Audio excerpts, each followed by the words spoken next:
everyone. It's Monday, February the 23rd, 6:36 p.m. We're live.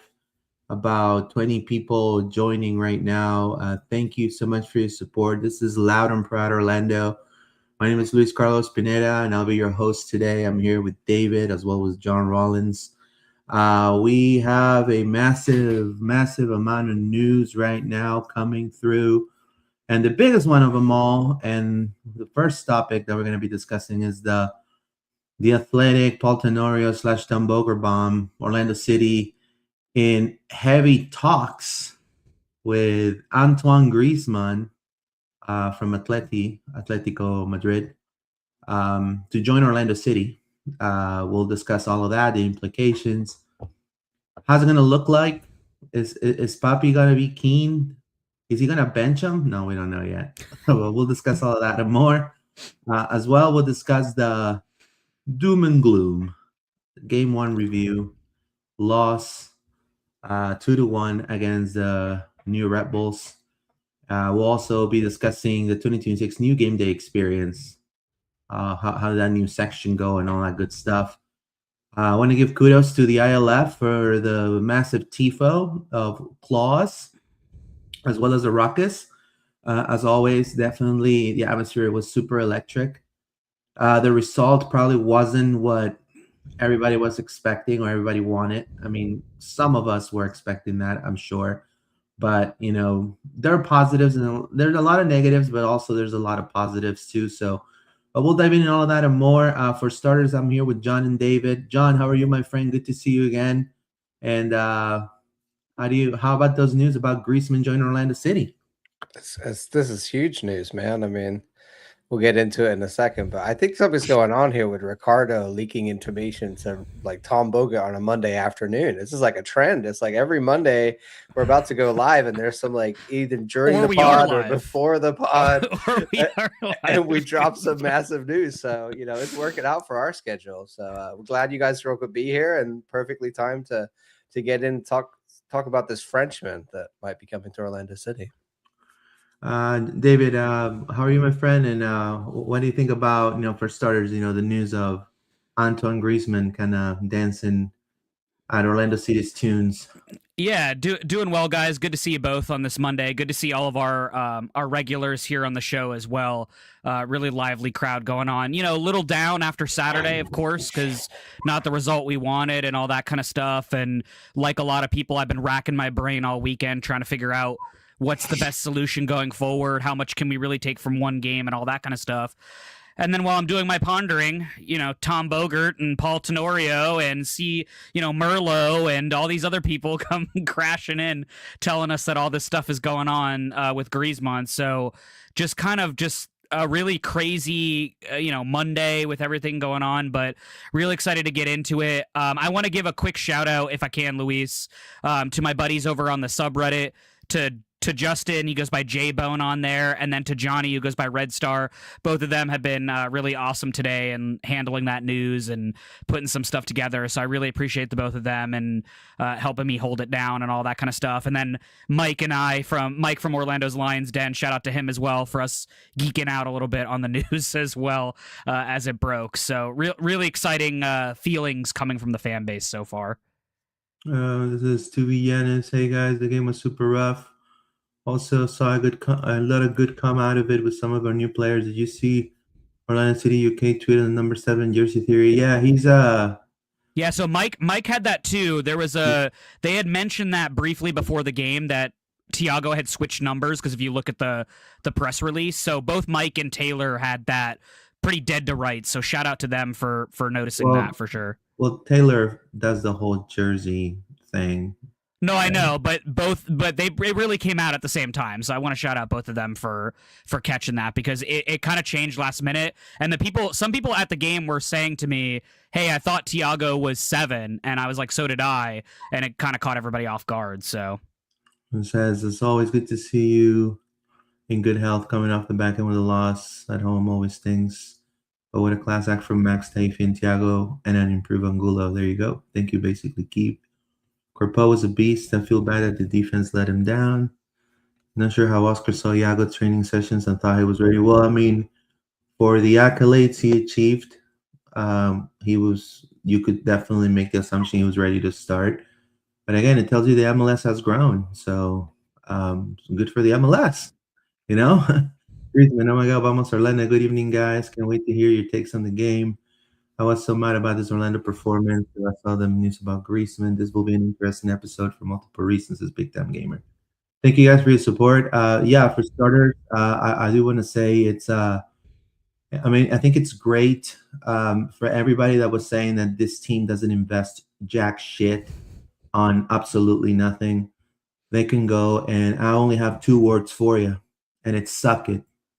That's all I'm going to say. If they're able to close it down, you guys can suck it, you know, and you know, from hearing from complaints about freaking chicken tenders, from hearing about complaints about, you know, balloons in the stadium and all kinds of stuff, and then the team doesn't invest jack shit, and then they don't, even though they're investing over $80 million on the Heritage Park, and they're doing all these signings of U22s and trying to get team younger. It's never going to end, I'm sure, even if Griezmann signs. But I feel it's the move in the right direction. You know, I think the biggest question mark is, how is Griezmann going to work in an Oscar Pareja world? You know, and with that, I go to John. How do you think that Griezmann may look like in an Oscar Pareja world?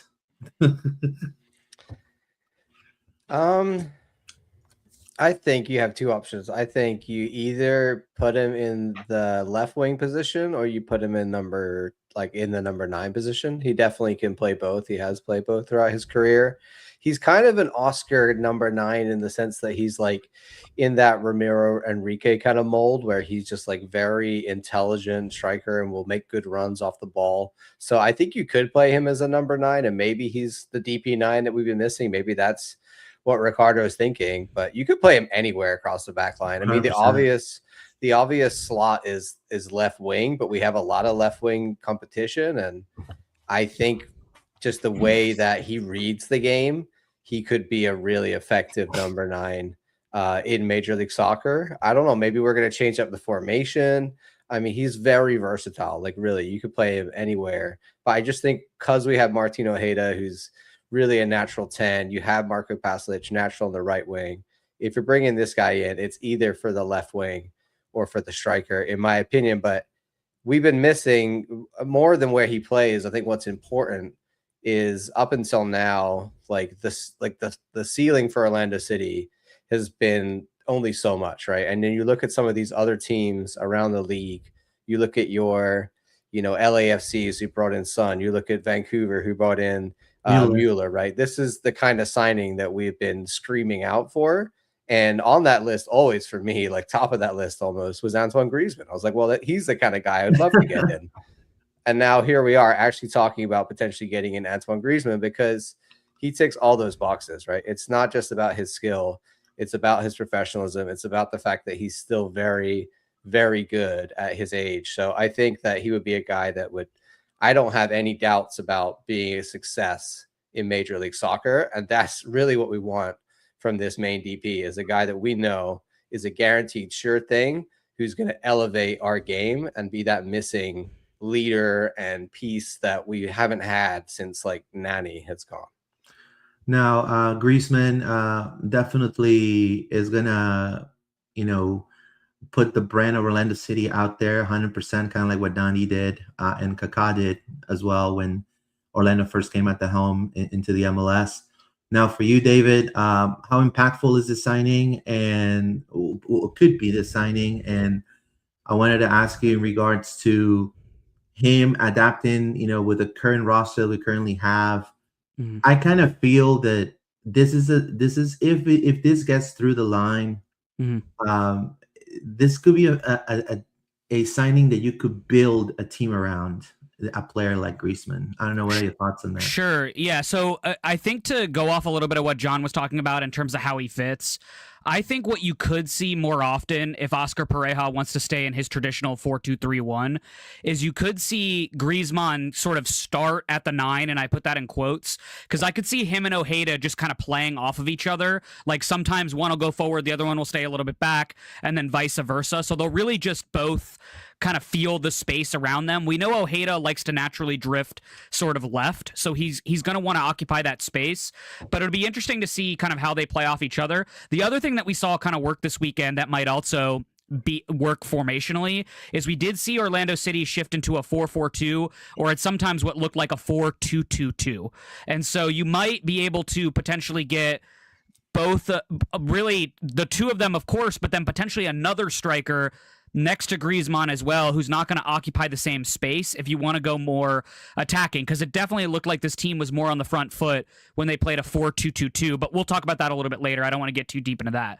What I think Griezmann can give us, and I don't think enough people right now are talking about it, and I get it because we're all kind of in shock that it's, you know, as advanced as it may seem at this point, is that this guy's going to come in and he's going to be a great mentor for all of the young players that we've brought in this off season, and sort of to your point, Luis, be another Nani and a Kaká and leading the locker room the way it needs to be led. Because right now we feel like the leaders are there, but it's very it's kind of like silent. It's kind of quiet. We know Martino Hayes is sort of that quiet leader. Let my play speak for itself behind closed doors. He's a little bit more vocal. Wilder was the other guy we were hoping for, but unfortunately Wilder, you know, he's going to be out for a little bit based on what we see and what we've heard from Saturday. So we're not going to really have that. Obviously, we know Robin Jansson's out for half the season at least. So this team could really use the benefit of a leader who can come in and not only lead with his play, but lead with his speech, you know, get these young guys going, all that kind of stuff. Plus, if you have a guy like this in practice, over time, you're going to make everybody better, right? If they're going to have to defend this guy every day, if they're going to have to, you know, they're going to be able to learn off of this guy, what a great benefit it would be for people like Duncan Maguire, Justin Ellis, a Harvey Sajarin. Like, all these guys are going to get a huge benefit from something like this if it gets over the line. And I want to keep saying that, because until we get the deal is finalizing, or until, you know, the club starts to put out its lovely hints, because I imagine it will be a huge announcement if they get it over the line, you know, let's hold our breath a little bit. Let's not get too far ahead of ourselves. But I think he just gives a lot of the intangibles besides the on-the-field performance. He's going to sell jerseys. He's going to put butts in seats. He's going to do all the things we've been talking about for weeks. But I think the other great thing is what he's going to be able to do with the players around him. Now, would you say that I mean, just kind of to mix what you and John said, Sure. I feel like if this gets over the line, I mean, the whole discussion of the Wolves not putting money, it's ridiculous. And because eventually this signing is going to attract better quality players. Mm-hmm. Now, this is a good comment right here from Efrol VR88. It says, don't you guys think he may play as a 10 and Martin on the right, considering Pasalic may leave? Well, we don't know if Pasalic may leave. You know, like, again, I mean, a lot of things can happen until the World Cup. You know, worst case scenario, he may not even be called out. I mean, I think he's going to be called out for the World Cup, but I'm just saying he may not be. You know what I mean? Like, Croatia may decide to make him stay in Orlando, and then he's going to stay put. It can happen. Now, if he decides to leave, it definitely helps to have a Griezmann that can play, like John said, in both sides and in the middle as a striker. So, you know, we've seen in Real Sociedad, we've seen him in Barcelona, we've seen him in Atleti. So, I mean, he's definitely a great signing, and a signing that it still has miles left. And not only that, is a guy who's going to attract other players. Now, look at LAFC and the pounding they give the Flamingos last weekend. And Heung-min Son, it's in like a huge momentum, right? I mean, to me, he looks like he's the best player in the MLS right now from the DP side.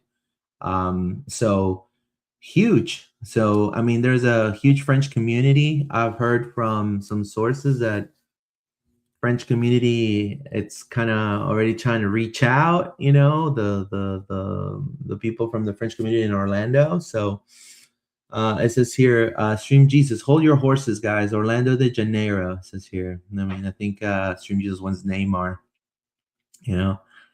A nerdy versus, instead of the roaring lion statue, it will be a roaring Eiffel Tower statue, or it could be a baguette, or it could be raclette, or it could be ratatouille.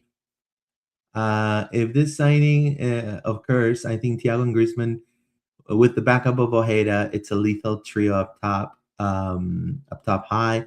Let alone Dorsey, who's not afraid to flank the sideline and make a chance at goal. Yeah, there you go. It says, imagine the headline: Messi versus Griezmann. Yeah, I mean, it's gonna be great. Now, obviously, the question mark is, per rumors and per sources, also one of the reasons why Nani decided, and that's what I've heard too, that he decided to kind of step out and continue his career somewhere else and now finish his career with Orlando, was because, in a way, Oscar, you know what I mean? And the fact that, he kind of feels like he likes certain types of players, Now, I do want to say though, with this signing, if it whatever the deal is, if they push it through the line, to me, I don't know what John thinks after what I want to say, but Mr. Pareja is going to have to make it work. Whether he likes it or not, he's going to have to make it work. And I mean, this is a world-class caliber striker that I think any team in the MLS would like to have, right, John? Yeah, I mean, we all know Oscar's on the hot seat, right? Obviously, we'll talk a bit more about that later, but if it becomes, when you bring in someone like Griezmann, if Griezmann comes in and he doesn't like the way that Oscar's running things, that's just going to add more pressure to the situation where they're going to want to keep him happy, right? I think maybe we're getting a little bit too far ahead of ourselves. Like we said, we haven't got him over the line yet, and we have his discovery rights, but it doesn't necessarily mean it's 100% a done deal. I do think though that, why would Ricardo tell Tom Bogert about this unless he feels pretty confident, right? This is, you don't get that many sources. I think. You're not going to want to get this out there unless you're feeling pretty confident, like we're fairly down the road, like they can make this happen, or else you're just going to really upset the fans. If this doesn't happen, then fans are going to be even more annoyed, because they're like, oh, what happened with Griezmann? How did we let that go? Et cetera, et cetera. So I think Ricardo obviously knows that. So I feel like he's not going to have this information go out there unless he feels pretty sure like it's going to be a done deal. Maybe there's something here with trying to make this happen like sooner. I don't know. Maybe because obviously the first game of the season wasn't great. Maybe there's something going on with us trying to make it like happen now instead of the summer. Like I would assume he wouldn't want to come to the summer, obviously, because he's out of, like we could bring him now, but what, like, are Atletico going to want to let him go? They're in the middle of the season. They don't have a transfer window. So it's strange timing. If this news had come out in the window, it would be like, okay, it's going to happen now. I'm not saying it's over for us in this window, but it is definitely, not a time that they would want to let him go. So maybe there's something in that. I don't know. We'll have to see.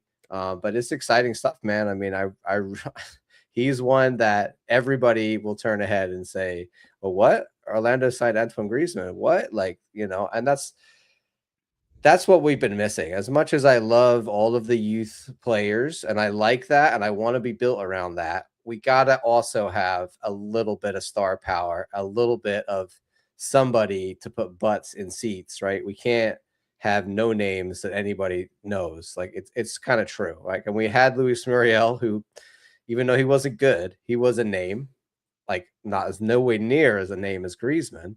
But I feel like we need one or two in our club at all times, and that's just the modern MLS era, I think. Yeah. What you wanted to say something, David?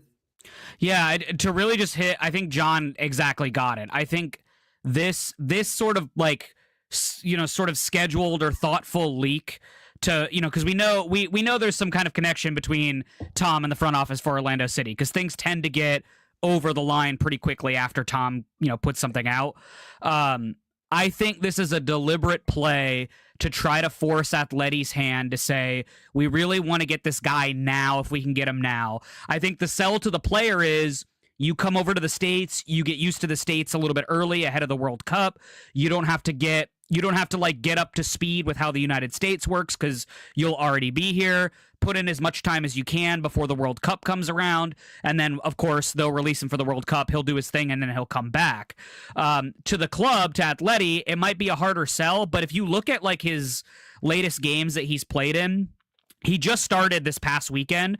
But before that, he's been a sub off the bench for the past like month and change. So he isn't been the regular starter for them based on some of the stats I can see, unless something is wrong. But he's getting a lot more sub appearances right now than he is starter appearances. And then to kind of go back to the formation chat real quick, is the last game that he just started in on Saturday, they played in a 4-4-2 with him as the second striker playing off of another striker for Atleti. So that kind of shows his like versatility in terms of where you want to stick him and where you want to put him. So it's very interesting. I see you're pulling it up now.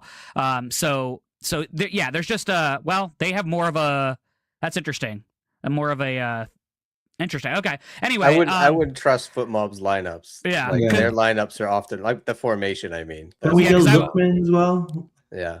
Yeah, because I was on Transfer Marked and they have it as a 4-4-2, but whatever it is. Yeah, but he's playing as a forward.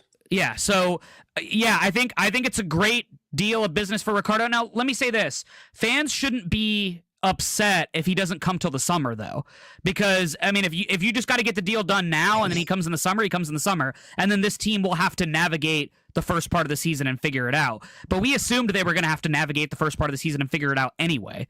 So to me, it doesn't really change the dynamic. All it does is tell us that we have a player definitely coming in the summer when that summer window opens. It's just we need to figure out how to stay by or above the line by the time the summer's around so that he can take us another step further of what we need to do. Now, I do feel like when it comes to Griezmann, he could certainly allow Maguire on that 4-4-2 lineup that you were saying, on maybe stretching the back line, and then his fit would be for Griezmann to kind of find pockets of space between the midfield and defense, much as kind of what he does with Atletico right now. And in a way, I mean, I can't believe I'm drawing this parallel. You guys are probably gonna bust out laughing, but obviously Oscar demands high engagement from their attackers. Like you've seen sometimes Duncan treading back and trying to recoup a ball, trying to play defensively and trying to, be a master of the mid block. And Simeone does the same thing. So I feel like he's played with Simeone for so long. Unlike other 34-year-olds, who may just kind of like Muriel, for example, who would just stay up top and not go defend.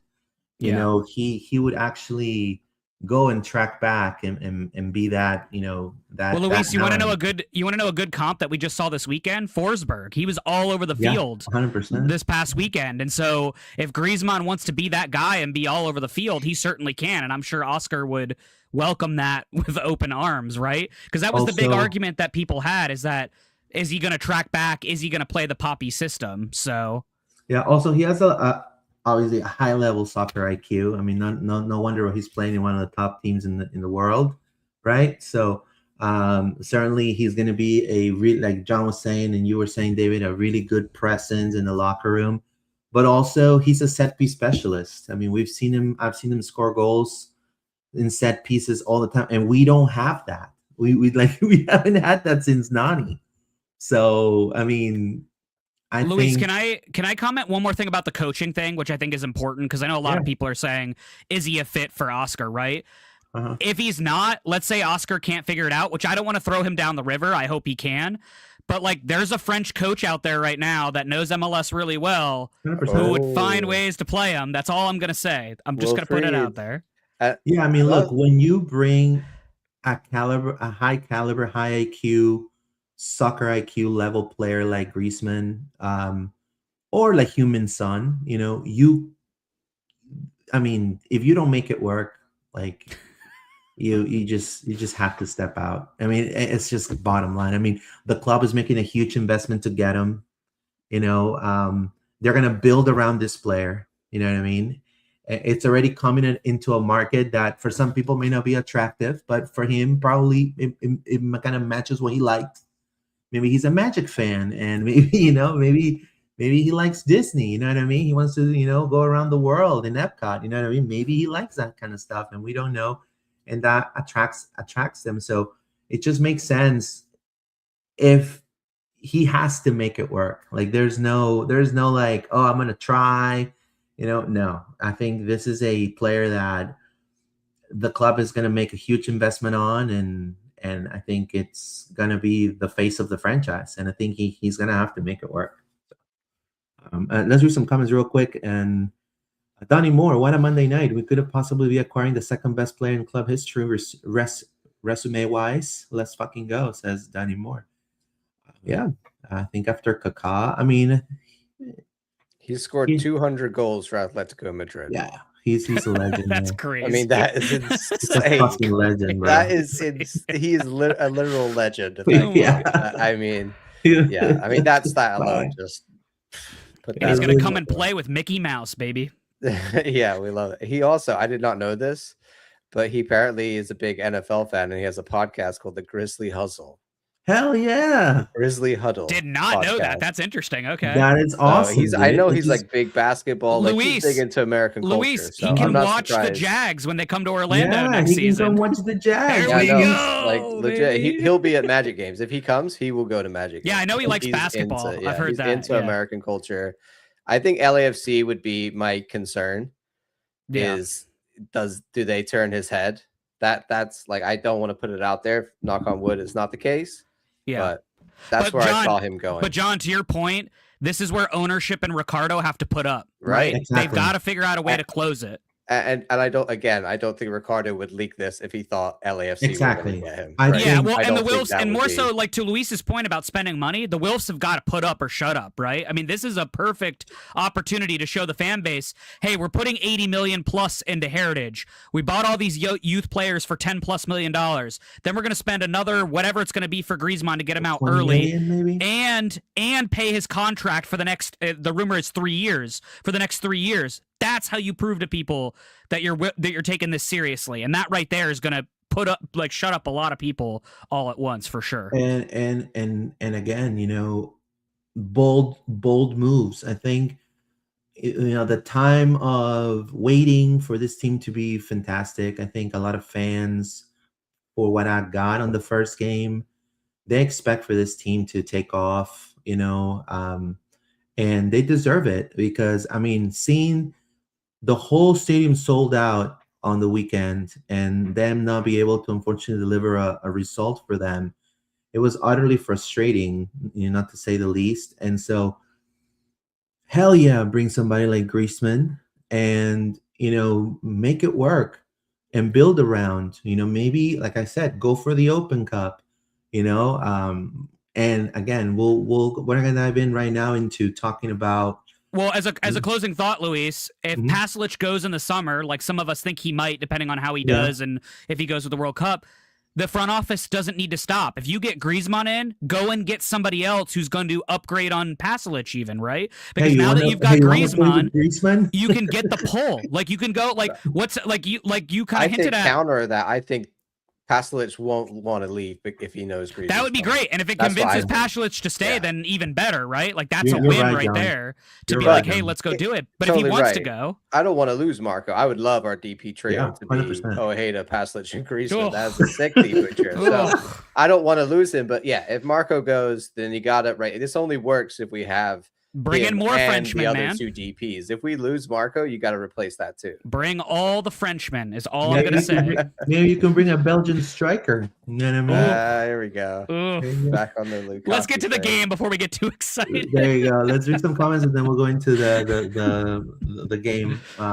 Donnie Moore, exactly right, David. New French connection to Florida. There you go. 100%. Basically, Keith, we need butts in seats, and this will be a damn sure way to do it. 100%, Keith. And again, I want to thank you for all your comments, because I know you've been kind of sending the DMs. And shout out to Keeb. What a guy. What a legend. Yeah. We appreciate you, and I'm glad that you were able to. What does Keeb mean? Is that your name? I need to know. Yeah, that's his name. What is a Keeb? Well, that's like part of his name.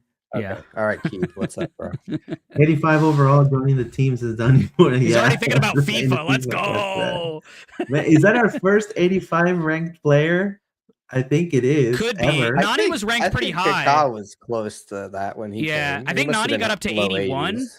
Yeah, I think Nani was Yeah, 81. Nani was So low somewhere 80s. there. I think he would be the highest rated, probably. For sure. He has 85 rating on FIFA, says KB Magic. Thank you. What a signing this will be, says Kenneth Allen. What a Monday night.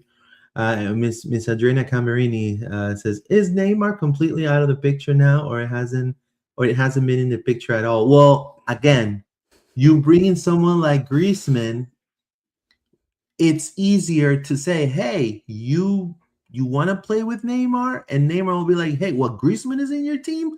And who's the Argentinian there? Oh, it's Ojeda. And who's the Croatian? Oh, hell yeah, I'll come play. You know what I mean? So it's just a different vibe. So I think if Neymar has anything left. No, if Neymar obviously wants to take a pay cut and wants to come play in the MLS. I want to say one more thing before we go to the game.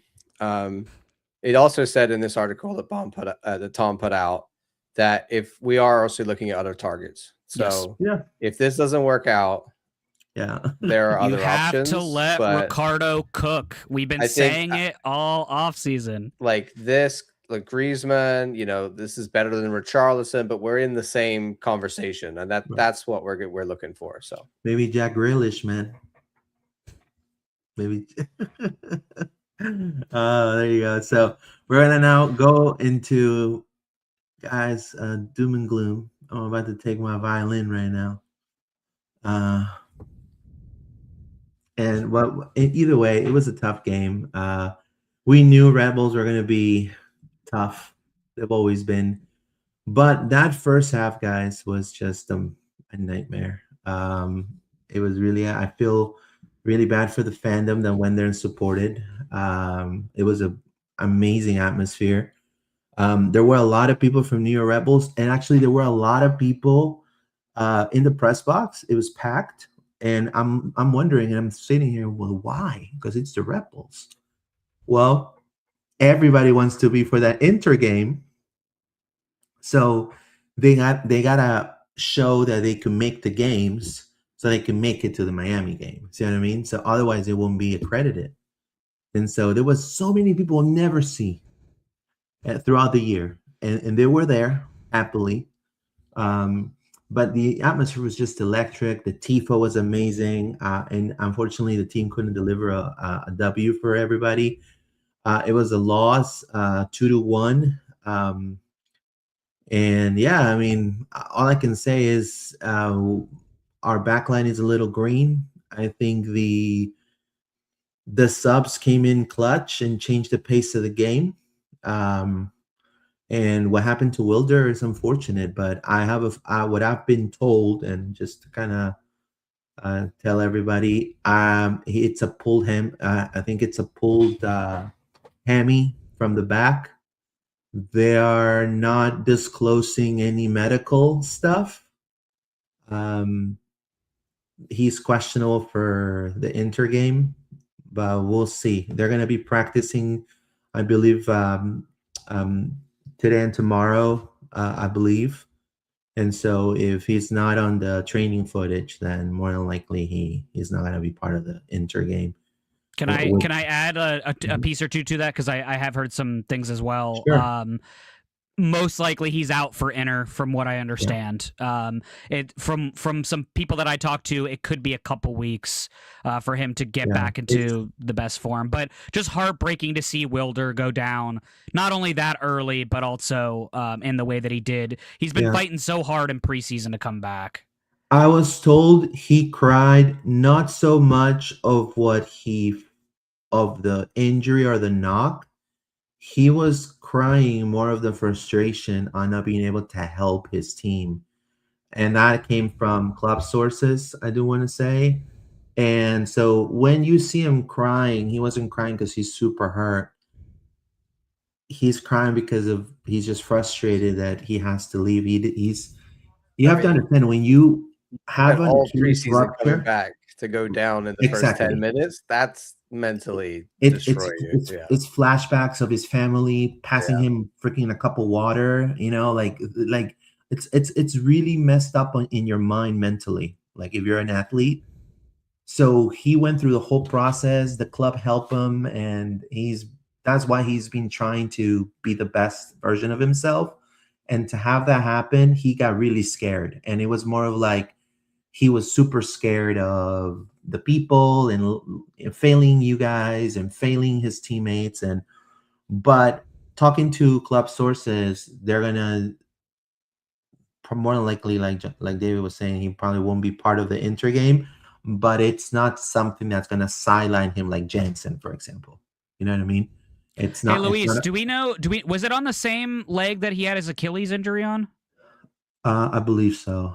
Because Yeah. I was talking to a couple. I was talking to a medical friend. I think I mentioned them on the Janssen show when we talked about Janssen's injury, and I talked to them about it and said, "Hey, would there be any possible correlation?" And he said, technically, if like once his Achilles, of course, healed and he's back in training, there could have been different stress on his leg that could have caused a hamstring injury because he runs differently now maybe or plays a little bit differently now and things like that. So not only that, he was going all out. yeah, he was going all I out. feel awful for the guy. I really do because he looked good in the 13 minutes we got of him or whatever it was, but just unfortunately, yeah, just really sad.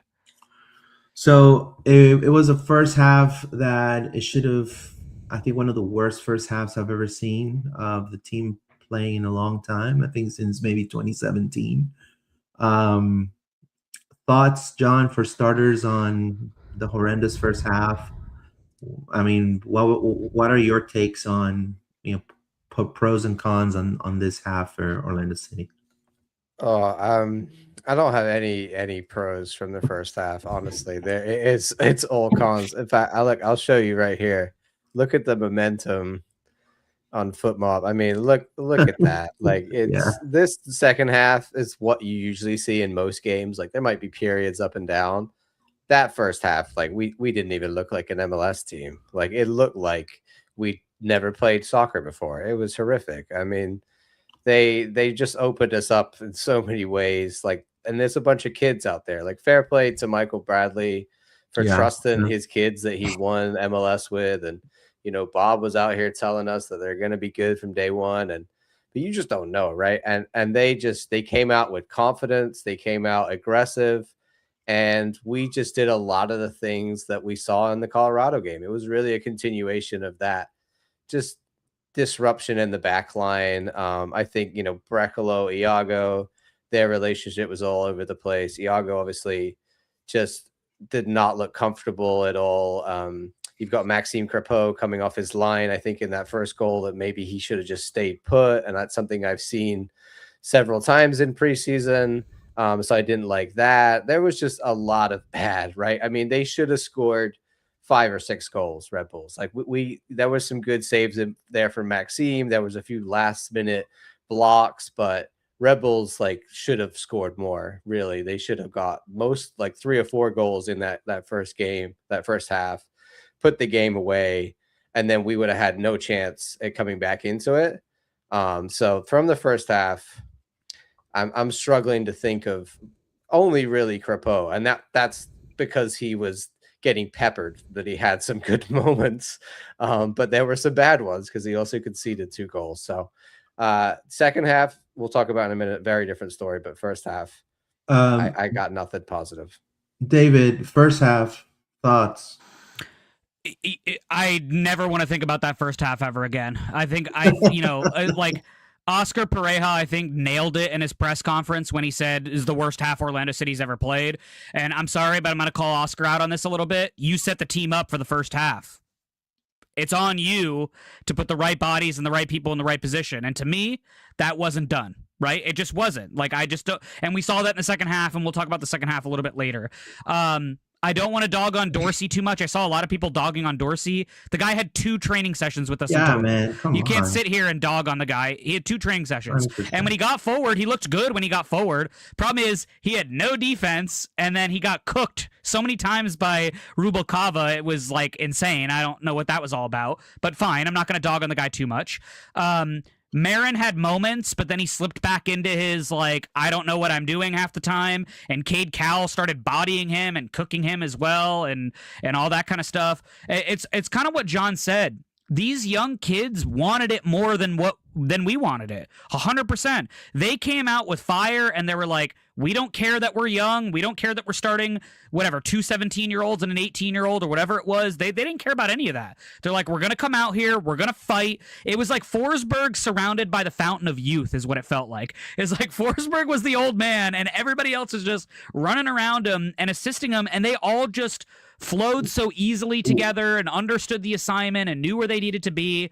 I feel bad for Iago as well. I think he got thrown into a really tough situation. Yeah. We found out, obviously, in the broadcast that he missed a couple of training days from an illness. I wonder if it's similar to the illness that Ojeda went through as well. So the kid just needs time. Can we not dog on him either? Like, he needs time. Yeah. He's fresh. He's fresh out of Brazil. He got here the latest out of everyone else. Like, should Nolan Miller have started this game? Probably, in hindsight, yes. The answer to that should have been yes, right?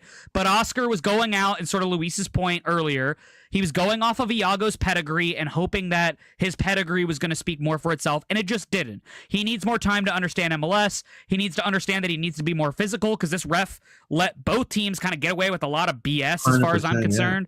Yeah. So he should have played more physically. It is what it is. I thought both Ojedas disappeared in the first half. They were non-existent. They were not really around anything. I'm not sure what they were doing. Duncan, same thing. Don't know where he was, not sure what he was doing. Spicer had the best opportunities, but had no end product. It was like watching Angulo all over again get down the left-hand side. It's like, Spicer, go. You got this, you got this, you got that. You get to the 18, nothing. There was nothing there to do anything. Best Angulo. Like, yeah, he was like doing an Angulo impression, and it was like, dude, what are you doing? Like, come on. Yeah, and then, like, Marco Pasalic, when you need your DPs to step up and change the game, neither one of them did that in the first half. Not a single opportunity in the first half convinced me that those DPs were up and ready for this game. I mean, how many touches did Pasalic get in the entire game? It couldn't have been a lot. 27 touches. He got 27 touches the entire first half, because he really only played a half. He'd go inside, and Griffin, like, I'd see Griffin like go around him, and then he, like, there's not a relationship there yet. Like, you could just tell that it just wasn't working. But I also think Marco didn't create anything. Like, he wasn't being aggressive on his front foot, and they just closed him out. And like, he's got to figure out how to do more than just that one thing, right? Or else he's going to turn into Facu Torres again. Well, and like a lot of people, he can't just go left every time. Yeah, and like a lot of people have said in the chat, Orlando City was lucky this wasn't 3-0, 4-0 going into halftime. Like, Red Bull should have finished some more of those chances, and they just didn't. You know what really annoyed me is, like, whenever we get pinned back like that, and we're just like, we're bad in defense, we still get these moments where we break out. And like you said, in the first half, everything was just falling to Spicer on this left-hand side, where he just had like acres of space. Yeah. And so all of these chances were either Spicer not shooting or not making the cross. So everything was falling to him, and he was wasting everything. And so I feel like we did have opportunities to score some goals, even though we were playing so bad. Like, it could have been 2-1. It could have been 2-2 by the end of that half, maybe unjustly towards the Red Bulls. But it's not like we didn't have any chances. And we have to thrive on, the open play, counter-attacking, that's where we get our goals. Well, and John, so let when me say, we don't score from those, that's where I get really worried, because it's like, that's our bread and butter. So when it comes to this team, I will say the Red Bulls, they were the under-23 squad for the most. So they were the MLS Next Pro champs under Michael Bradley, and it looked very seamless for them. Now, when it comes to Orlando, Pasalic got cooked by Marshall Ruddy. I think Marshall Ruddy frustrated him. He was not himself. I think he was really demoralized, it seemed, at times. And it would have been Dos Santos, but I get well, your point. Well, I'm talking about Dos Santos. Yeah, sorry about that. But when it comes to, if you go up real quick, so Dorsey was going forward because probably Pasalic wasn't doing pretty much nothing. And what that would occur, can you go up a little bit? Yeah. What that would do is it will literally leave a gap where Dorsey is. So Brekalo didn't know, am I going to help Iago here or am I going to go cover the empty spot? And Ruvalcaba was just going ape shit like on the flank. And so that hesitation, that again, an inexperienced Iago, and that's really good. It speaks good for the MLS. I mean, because you're talking about and again, people say, "Oh, you're selling smoke. You're selling smoke." I'm not selling any smoke. He was the under 20 MVP of the whole entire continent for Copa Libertadores for Flamengo, one of the top clubs in South America. So that tells you that if the MLS, it's tough for a kid that has that type of level of pedigree. He was the best in the continent. It speaks good about the league. Now, nonetheless, I think Oscar admitted he rushed him, to start, and that's on him 100%. And Brecalo, I mean, they speak two different languages. The kid's completely lost. Brecalo's trying to help him, leaving gaps, and Ruvalcaba and Cowell was just having a feast. Marin did as much as he could. I think we're seeing a better version of Marin, but we're not. He needs to be a static back, so he needs to just stay in position. Don't Yeah, ask him and I don't know that we saw enough, Luis. I mean, to that point, don't ask him to come forward. Just have the back four stay static. But his best moments are when he comes forward. That's the thing. He's not good at the defensive part. That's honestly what it is. Like, well, he's what I call bus hopping a lot. Like he's standing there watching things go by him too much, I think. What are you going to say, David? He started well, but then the stamina didn't pan out for him. Yeah. Well, and to both of your points about the left-hand side being like the key to unlocking Red Bull in the first half, why didn't, and we've seen this in the past, so it's not like I'm saying something that's crazy, but why didn't Oscar, when he saw that Spicer wasn't finishing his chances, why didn't he ask Pasalic and Spicer to switch? We've seen we saw Angulo and Pasalic switch a ton last season. He would do the whole and especially when Facu was here, they do it a lot. He would just gesture and they would switch sides, right? What I would have done is put your DP, who can put the ball on frame, right? Put him on the left-hand side if that's where you're getting all the chances from, and let him start firing those shots or making crosses or whatever it was. Because Spicer just didn't have it. And I don't want to sit here, I'm noticing some people in the chat doing it, and I saw people online. I'm not going to sit here and say Spicer's a failure now, let's give up on him. I'm not in that camp. This is one game, guys. I'm not sitting here and going to dog him. It's the same thing with Iago. I saw our friend Skeeter Jeep said Iago failed at everything basically defensively. No, he didn't. There's good things in his game that you can go back and look at. He had a bad game, though. I'm not going to sit here and sugarcoat what it was. He was not good. But again, this kid came in a week and a half ago, so I'm not going to sit here and dog the guy. And I'm sorry, but I still don't believe that Brecalo has done enough, or even Crépeau has not done enough to get this line organized, because it just was still not organized. He looked better. I mean, overall, if you count the handball, I think Dorsey, for what he did in this game, even though he had some, he was being here only for 4 days with the team in general, including videotape and all of that. He did overall better than Adrian Marin. And so I feel like there's some hope, right? Just Oscar needs to make it work. Again, when it comes to Brecalo, I do feel, and I know for sources, that more than likely you will see Nolan Miller. I think Iago is going to kind of, I'm super positive, and I think we can take a lot of positives at the beginning of the season. I'm definitely not going to throw in the towel and rip my shirt off and say, oh my God, I want to kill myself. No, I'm not going to do that. But I do say is you're playing a league darling like Inter Miami, right? And I feel as a fan and also as I saw it as well in the press box, a little bit more confident. I think everybody feels more confident with Nolan Miller and Brecalo there. He's the safest choice. I agree. I think he's the safest choice. And I think even his demeanor in the press conference as well was pretty impressive for such a young kid that just coming from Michigan. You know what I mean? The kid was super impressive. Now, again, Orlando struggled to this under 23 Red Bull team. So Inter Miami, it's full of experience. I mean, again, I think soccer, you got to take it game by game, but definitely not a good attitude. I was going to say too, they just got worked. So if it's anything, I mean, I know we're not an LAFC, but the other thing I was going to say is on them playing their kids, right? Like I know a lot of people here are skeptical around us playing some of these youth guys and giving them a real chance, but I think it shows. Like, there's look at what we always talk about Philly. Look at some of these Red Bulls kids. Like, you don't know who's going to be at the level. I mean, we're talking about the second half. Like, talk about Colin Gusky. Like, 100%. No, I don't think anybody expected Colin Gusky to put in that kind of performance when he got called in 10 minutes into the game. I didn't even expect him to go in, honestly. So I think that there's something to be said for maybe not every kid is ready, but some kids are ready. Like, look at Adri Mehmeti. That kid, he looks very ready, and he's like 17 years old. Oh, gosh. I think we have to. This is when I say stuff like Taifi, I feel like he's ready.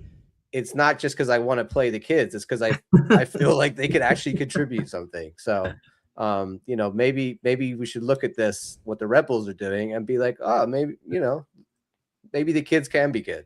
What a full circle moment for Sak Taifi, I do want to say, with the assist, and then obviously looking at the stands. Kudos to you. Yes, he had some turnovers, Colin Gusky. Yes, but I take the attitude. I mean, because he came in like part of the group. You know what I mean? Like I'm part of the group. I'm not OCB here. You know what I mean? I'm not playing Chattanooga. You know, I'm ready for the MLS. And certainly he came in, he tackled, he was aggressive, he was vocal with the ref, complaining, he's saying, "Hey, what the hell?" And like, that's the attitude we need to have. Yeah, that ref was bad. His stats are not, you know, probably as impressive as you may see, but I do feel like I take the attitude. I think he really worked hard, and you know, I see some potential, and I agree with John. Play the freaking kids, man. Well, guys, don't forget, our other U22 didn't see the field because he's still making his way back. But Ulis Otavio is another one of those guys that's going to wreck the game in the middle of the field. 100%. So I don't feel as bad. I mean, I feel bad for Wilder, don't get me wrong. But I don't feel as like, oh, no, we're screwed. Because I know that we've got Gusky now who put in a pretty decent performance for us.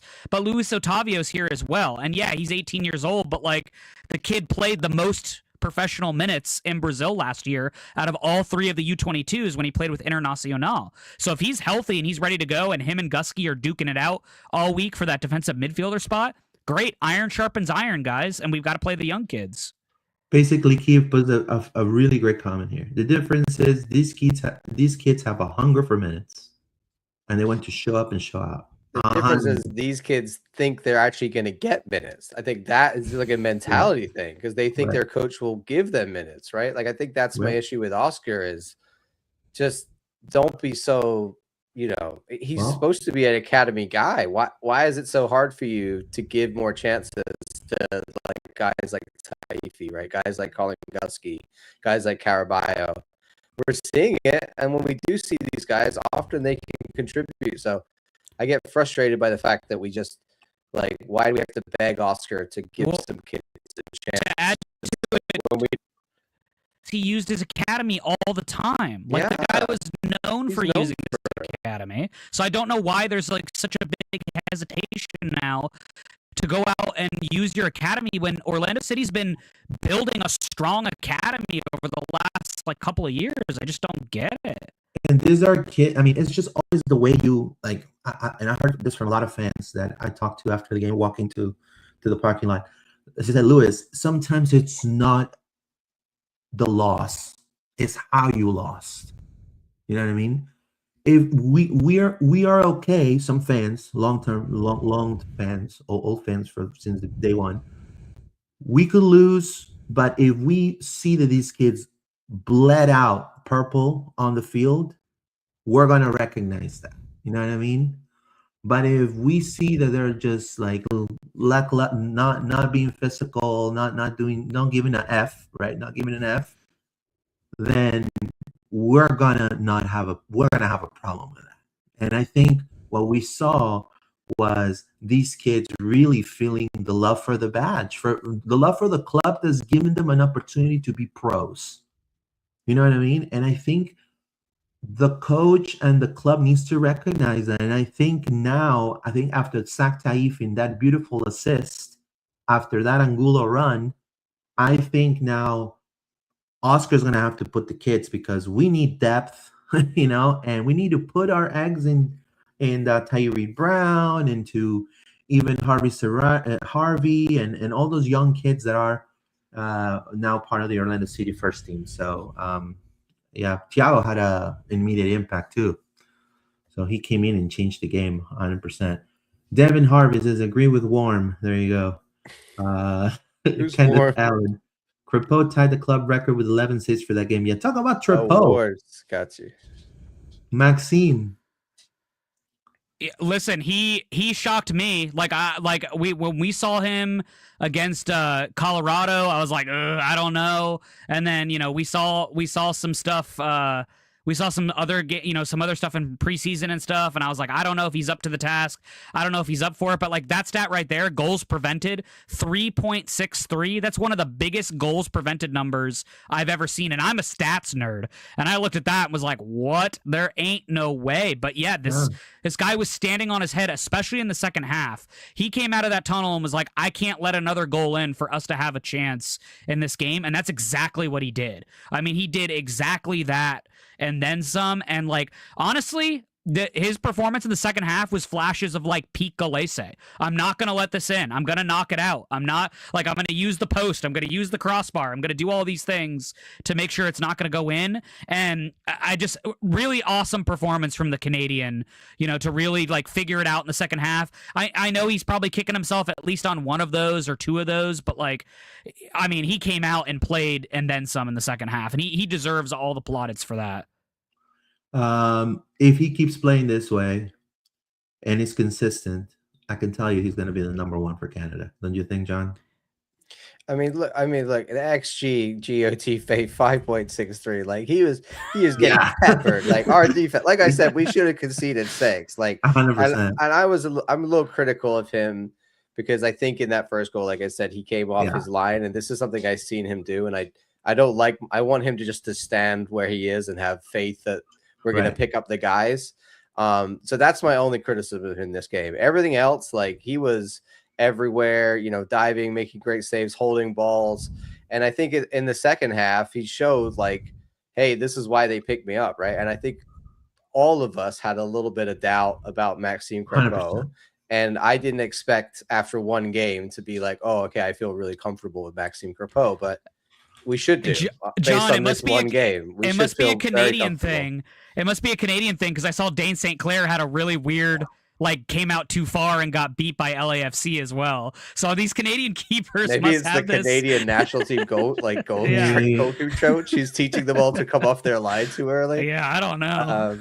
But yeah, like he's trying to revive his career, and I know that he is happy to be here. He has family here or something, right? He's got people in Orlando. So this is a good situation for him. I want it to work out, and he had a great game despite the couple errors in the first half. Most of what happened in this game, you cannot really blame Maxime Crépeau. He made it so it wasn't 5 or 6-0.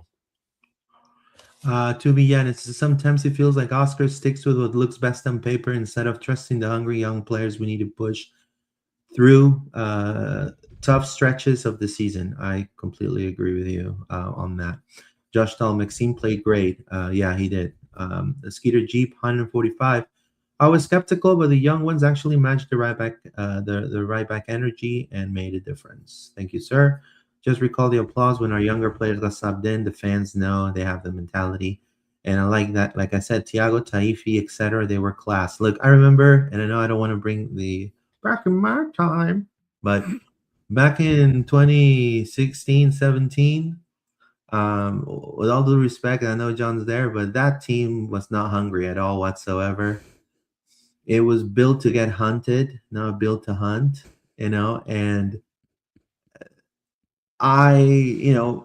again, I would rather lose, scratching the surface and giving my all 110% than lose without even trying, giving up, right? So I think fans know that they're not dumb.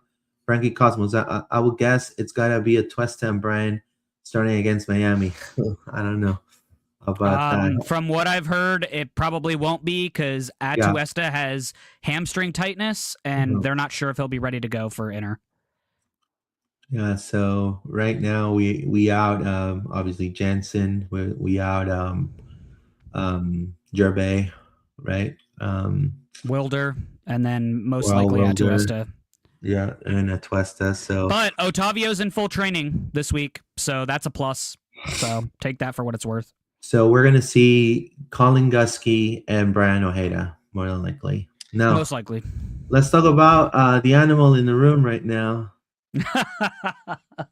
What do you call Mr. this? Like, what is this that So, we saw that's- Ivan Angulo so do? this is- Like, so what this do is you what I call think this thing? I It think looked this like is it what looked like this. So realistically, guys, and I rewatched the broadcast today. I think what Oscar was really playing was a 4-2-2-2 because you saw Angulo come centrally a lot to come collect the ball and kind of play wrecker in the middle of the field. So I think really what it was is they asked Gusky and Brian Ojeda to be sort of the defending the back line, right, and those kind of spots, and then Ojeda and Angulo. Tincho played next to each other, and then you kind of had Spicer to start, and then eventually Thiago came in, which again, I think Oscar should have subbed Thiago on earlier, but we won't go there. But it was Spicer and Duncan, and then it was Thiago. Was it Thiago and Duncan? I think it was. So I think really what it looked like was a 4-2-2-2, and then I think he just went to Angulo and said, Angulo, go wherever. Like, go where you need to go find the game. Go wreck where you need to go wreck the game, because you know Angulo's going to give you energy, right? The guy's quick. He's going to run all over the place. You can tell him to go do that. He's going to go do it, and that's exactly what he did. Yeah, per sources, you won't see him start. If you see him start, it'll be a coach decision. I highly doubt he'll start. I think, like David says, he's like a Pokemon, you know. I choose you, you know, you use them when like you're down in a battle, you know what I mean, and you kind of have to throw the Pokeball. Now I'm trying to think what kind of Pokemon Angulo would be if he was a Pokemon. I don't know. I don't want to be suspect. He's probably the Arepamon. Whatever is the fastest. He's probably Pokemon a Lightning Mon or something. Maybe a Raichu. A Raichu. There you go. So I think he comes better off the bench, and I think it's always. I think we all could agree on that. Yeah, Mm-hmm. I think also, and it's kind of like a water carrier role, right? He's just getting the ball up the field, and that's what Angulo does best, and he does really well getting back to recover the ball, and so that's all he was doing. Really, he was doing the box to box midfield role. And I think that's best for him, because I don't really want him at the very back of the field. Like, I don't want him being 100%. In the last back line. I don't want him at the other end of the field, because he doesn't put quality crosses or, you know, finish his chances. So the best thing he can do is win the ball back, carry it up the field, and give it to somebody else. That's honestly a great use for Angulo. And not to be harsh, but that's just realistically, right? We're talking about this with Spicer. We just can't have Angulo out there just wasting chances for a whole game.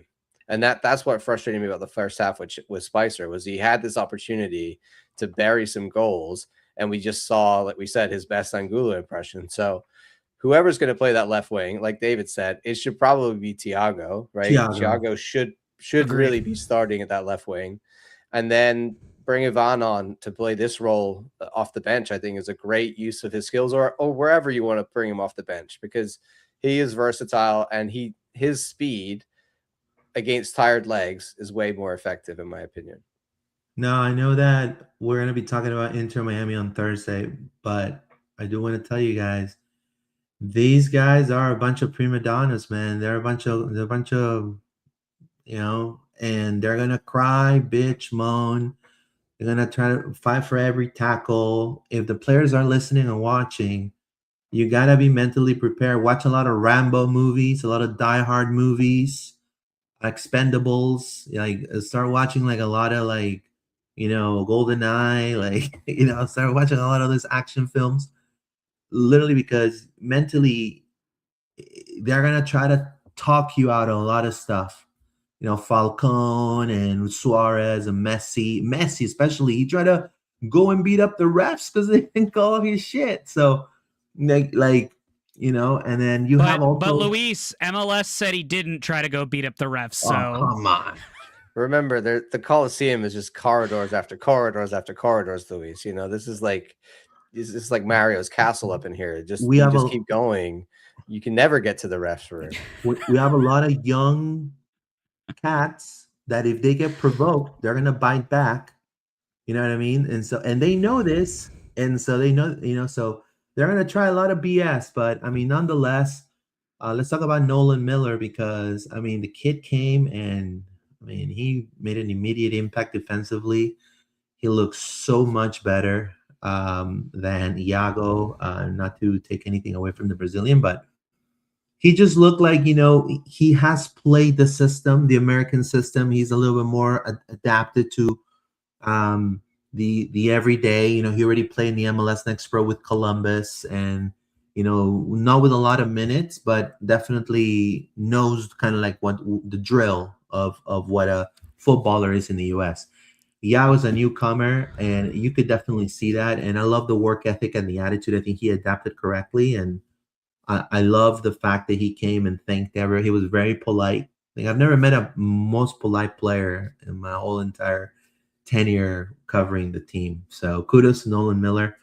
Thoughts on Nolan, John?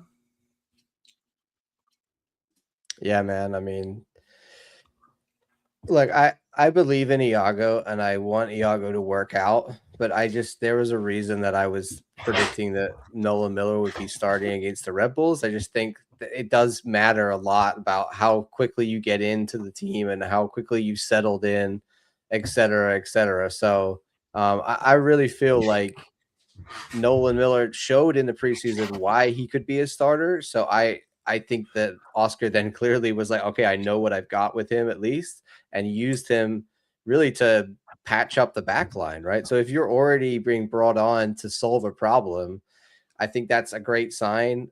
Will we see him, on against Saturday against Messi?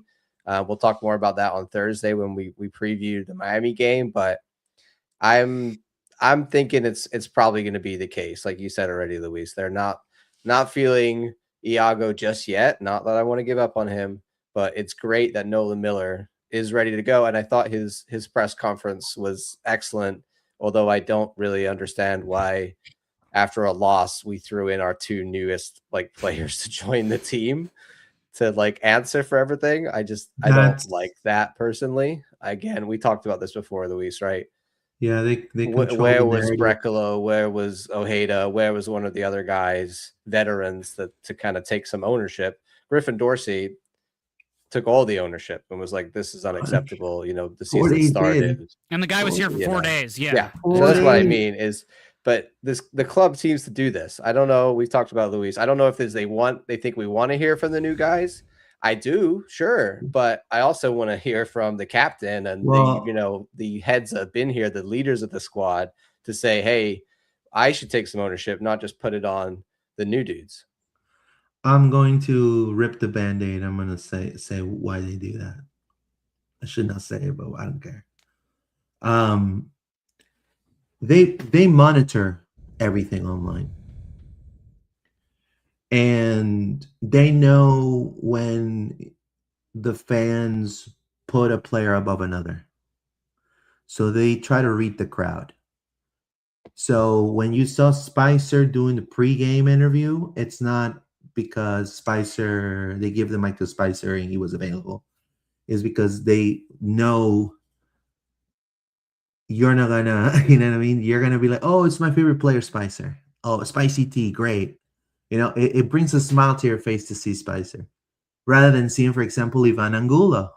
Well, why are you giving this guy the freaking mic, man? So it's just kind of what's calling controlling the narrative, and every club does it. It's not just it's an MLS thing.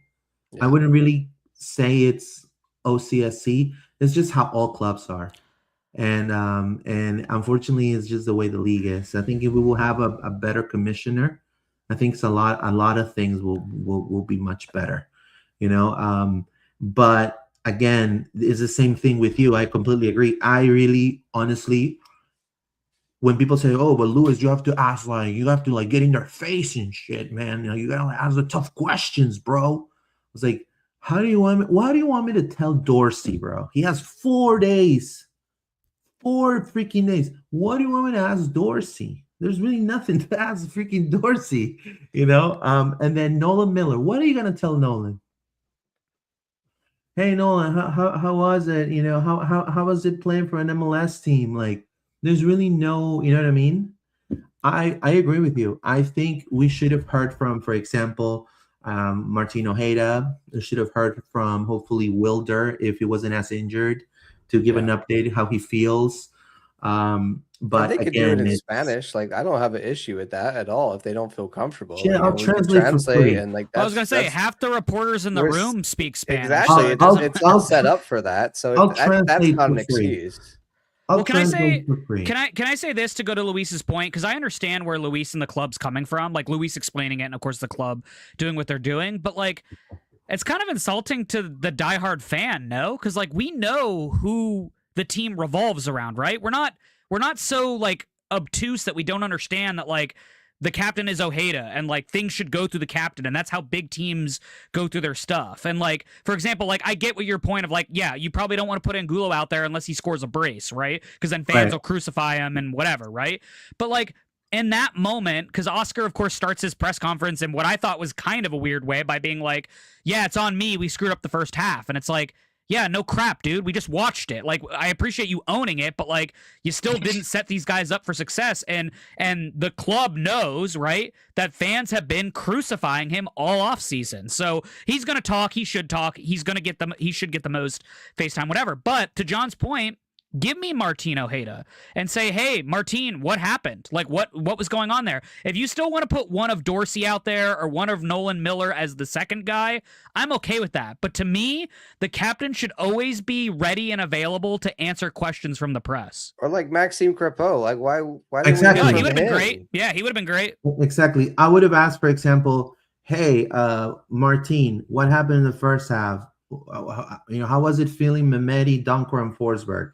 Was it tough for you facing those three dudes? You know what I mean? Like, I could have asked that question because, I mean, he was non-existent in the first half. I mean, he was Dorsey and Miller, they did speak really well. I don't want to, like, put anything down. No, 100%. Like, not to, they were really good. It was great to see the new guys. But that's just, like we said, we don't want them to take the heat for, you know, the whole team. Because I would have loved to hear from Crépeau and been like, hey, Max, first half not as good for you either. You let 2 goals in, but then the second half, you were a brick wall back there. What changed? What did you see? Who was the people in front of you? How did that work out? When Nolan came on, did it make the look different? Did he give you different things that Iago wasn't able to give you? Like, those are all great questions that you guys that were there could have asked Max and said, hey, how do you feel about, what is it, tying the club record or whatever it was with 11 saves? How do you feel about tying that record in your first game? How did it feel to have the wall behind you and really feel the support of what was going on in the stadium and all that? Those are all things I would have loved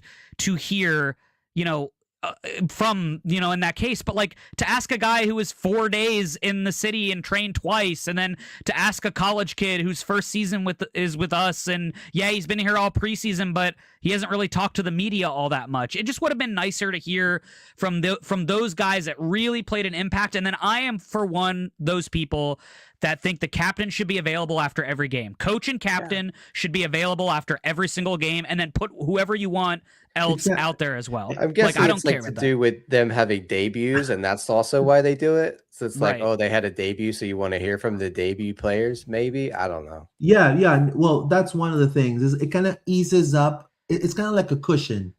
You know, coming with an L, you don't want to see softballs about your first game. Right. Coming with an L, you're always going to see, like, for example, let's say Taifi would have scored. You would have seen Taifi. He would have taken probably most of the press conference. Well, here's another one. But to your point, why not put Thiago out there? Because Thiago did score. So, like, did you not want to put the translator out there to work with Thiago? Because he would have been an interesting person to use, like Brazilian translator. Yeah, I think so. I believe we do. The club's got to have one. I mean, the press conference, we must do. I've never seen it. Put Ricardo out there. It's fine. Well, I know, Yeah. for example, We I got like know lots of there's staff members that speak all yeah, three there's a lot of languages. staff Yeah. members that do that. Yeah. Yeah. But like, I would have loved Um, to hear from Tiago because again, he's a young kid. He just scored his first goal for Orlando City. How did it feel to come on in the second half and you helped change the game? How did you help change the game? What did you see from Taifi? What did you see from Angulo, who was wrecking the game? That would have been nice to hear from him of like the moments that he saw, because he got involved in a few different moments where he could have scored a few times, right? And could have changed the game altogether. The one I remember is the header across the goal that no one was really on the end of, that he put back into play and we couldn't really like finish it. Those would have been great things to like hear from that. But again, I'm always in the camp of coach, captain, and then pick a random third person that you feel like should be talking. Coach and captain should be the default every single time. I want to hear from Martin. What is Martin seeing out there? He's been with this team for a while. He's going to be the face of the club for a while. I want to hear from him often and see what he has to say. Skitter Jeep says, any comment about Martin Ojeda? He looked the same as the last 10 games. Had only 42 touches in 90 minutes and 13 passes, of which only 3 were in the final third. Yeah, he didn't have I mean, even though he's in FOP Mob, he's on the he's on the greens because he had a lot of passes and chances created. He really wasn't as effective, and that's one of the questions I wanted to ask him. Is like, was Doncor, Forsberg? I mean, you faced them before. What was different this time that caused you so much trouble that you were completely decimated? Really? Well, yeah. I was going to say, we said earlier, like, the DPs didn't contribute. Like, we said this way earlier, like, both DPs were invisible, like, most of the game. So I'm not going to sit here and say if his touch number is down, he must suck. I don't care about touches. It depends on what he does with them, right? That's the bigger thing. He had a better second half. I don't think anyone can argue that. But it still wasn't enough to, like, move this team in the right direction. And so the DPs have to step up, especially since we're down 1. We need the other 2 to be ready. I know we're near qualified to tell you what to ask in a post game, especially an L. But I never want to hear how important is. Obviously, important thing. There you go. Yeah, I totally agree with you. There's a lot of questions. How important is it that we defend well? I mean, I don't want to. I mean, like, I don't want to comment because some of my colleagues may feel a little, because there's some questions. Like, for example, I personally, I'm not. I don't ask. So tell me about your goal. How do you score that? Like, well, bro, you just saw it. Like, why am I? You know what I mean? You know, like, take me back to the moment that you score this goal. Take you back. What, Trunks time machine? Like, you want me to go fight Cell? Like, I mean, Miller did amazing, said George. Angulo's amazing. His finishing could be better, but man, what a player. And this is George. Thank you so much. I really like Dorsey, guys. Yeah, I mean, he has the man bun. What are your thoughts on the man bun, John? Look, man, I mean, Dorsey's a vibe, okay? Like, and whoever said the way he celebrated is so true. Like, if he hadn't just been unlucky with that, we would be sitting here talking about Dorsey debut goal. You know, we love the guy. Like sack assist. He got smoked at times, and he made mistakes, and there was giant holes behind him. But you can see when everything's working in our defense that he's going to be a hell of a player, and he's just got that thing that where like you want to like him because he's so like enthusiastic about what he does. And again, his press conference, like, he's just like, yeah, I'm here. Let's do it. I'm ready. Let's go. Like, he's all in. It says, my wife will be happy. I won't be coming home without puppy smash chimichurri breath anymore. Yo, I was so sad when I walked past there and I was like, wait, where's the Pappy Smash Burger? Yeah, that's tragic. I guess they didn't want to be in. I don't know why. There was always a line outside. It smelled great. Who didn't want a Pappy Smash Burger? But I guess they didn't renew. I do want to give kudos to the new coffee. I think Orlando City signed a coffee deal. The Zaza, the Cuban coffee joint in there. Yeah. I've heard good things. Coffee. Yeah. This is a great segue, guys. We've somehow managed to stumble into our next part of the show where we talk about game day experience. Yeah, some of the best coffee I've had in a long time. I do want to say, I highly recommend that. And also, I was surprised that I think it's good because, you know, we matter the least. but the food was late for press, but the people needs to be taken care of first. John, before we move on, can we touch a little bit on like Taifi and Tiago a little bit more, because I think they deserve a lot of credit. I know we touched on Angulo a good amount, and he definitely changed the game. And I want to give Angulo credit as somebody who has dogged on Angulo a lot this offseason. Listen, he came in and he changed the game. I'm glad he wasn't as close to goal, because I didn't want to see him try to finish balls again. I wanted to see other people go do that. But let's talk about, I know Tiago didn't have a ton of touches, and he had some miscues here and there, whatever, but the guy was making long runs back to try to make tackles. One of the ones I remember is he runs, 65 yards back, and he goes and he makes a tackle on Red Bulls to get the ball going again. And then, of course, on that whole sequence between Angulo, Taifi, and him, just masterfully played between the three of them. Taifi's in the right spot, knows when he needs to break and get out there. Oh, great. Luis has got the perfect. He's got it out there. Taifi squares the ball just really well and is able to get it, to where it needs to be. Yeah, that one kills me, man. I thought we should have had that. No.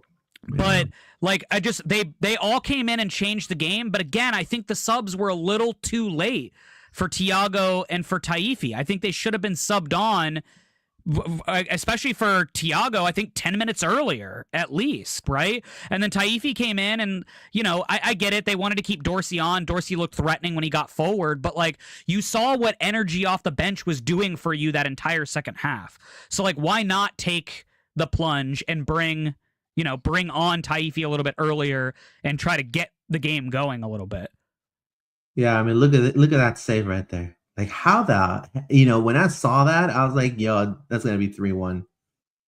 And I'm talking about, like, phenomenal. And you're right, David. I think they should have come a little earlier. I think if we would have brought in Taifi and Tiago a little earlier, we would probably be talking about something else, hopefully a tie or a draw. Man, I'm thinking about, look at that missed opportunity right there. You can see the frustration in the fans right there. But like, this is a play right here. Angulo grabs it, goes in the middle, sees Taifi, boom, done. That one ball from Taifi across is the ball that Spicer couldn't play all game. Yeah, exactly. Like, just it's not hard. Just play. It's like in Duncan, all first half was like making runs with like Spicer, and he just couldn't get that ball across to him, or he made the wrong decision every time. The thing about Taifi, man, he's a team player, and he does things cleanly. I feel like he knows his positioning well. He runs the wing well, and every time he's had chances, Orlando City, like, think about how many times he's come on just like that for the last like 10 minutes, and he makes an impact. So if you give him more minutes, like, I don't know if that always translates. Is he going to be that, is he going to create that many chances all the time? But he definitely, when he's on the field, he does things. Things happen. Yeah, definitely. I mean, he could have gone for the lone goal, but I think his unselfishness speaks volumes. And also unselfishness in the right moment too, John. You know what I mean? And then he threw the hand up to the family up in the crowd, so that was real nice. Yeah, he's celebrating like if it was his goal, which it kind of was. Which I know some people were upset about for some reason. Some people were like, what? Like, people in my section even were like, why is he celebrating like that? And I'm like, guys, this is his first professional goal contribution from a kid from the academy who's played from a very young age to now. Can we not do this? Like, for real? Like, what are we talking about? He literally has been a fan since he was a kid. Like, unbelievable. Please, yeah, there were people in my section that said that. And I was like, will you just shut up? Like, what are we talking about? This is stupid. Like, come on. I've seen it all, bro. I saw a post of somebody complaining. I sent it to you guys about the chicken tender line. This is ridiculous. I want to give away. I want to take away my STM. I want to just not ever watch this team again. Let's say this too, though. Tiago, like, yeah, he had a couple of chances and he probably should have finished some, but I think he was, again, like we said in the preseason, he's getting in the right spot at the right time. He understands the game really well. He gives you a different look than what Duncan is giving you, and the guy can break, man. Like, he can get out on the break like nobody's business. I don't know that there's changes for Miami, like where he maybe potentially gets in the lineup, but I would love to see him potentially in the lineup against Miami, because Falcone sucks. Like, I'm just gonna put it out there now. He's not he good. sucks. So if you can put somebody like Thiago who can run by that dude, because you can run by that dude pretty easily, this team might be able to figure it out against a Miami team that just got shelled against LAFC. They got shelled. This is Heido Garcia. This game was terrible. We did not create anything. Oscar Bright has no idea how for the team. And the second half was more the desire of the players and technical approach. A couple is our ballast. It says, thank you, Heido. Appreciate you. Yeah, I mean, first half wasn't good at all. I think the second half, it was... I think he made the right substitutions. You got to give him at least that. Too late, though, on some of them, but yeah. Yeah, I mean, I think I said if he would have brought in Nolan, Thiago, and Sack a little earlier, I agree with David there. It would have been hopefully a draw. It says, it brought me to great joy to see Miami get to bell past LAFC and just and like my 8-year-old daughter would say, sore losers. That's her new word. Daddy, don't be a sore loser. Like, you know. Can I ask this question before we get to the game day experience? And you guys tell me if I'm wrong, but the feeling that I got when I saw the subs at halftime was I thought Oscar should have at least tried to switch Pasalic to the other side or let it kind of play out a little bit into the second half as opposed to taking him off. Maybe I'm wrong, but I just feel like Oscar should have maybe put a little bit more effort into trying to help Pasalic find the game a little bit. Because again, he can be a game breaker when he's in form, right? We've seen it.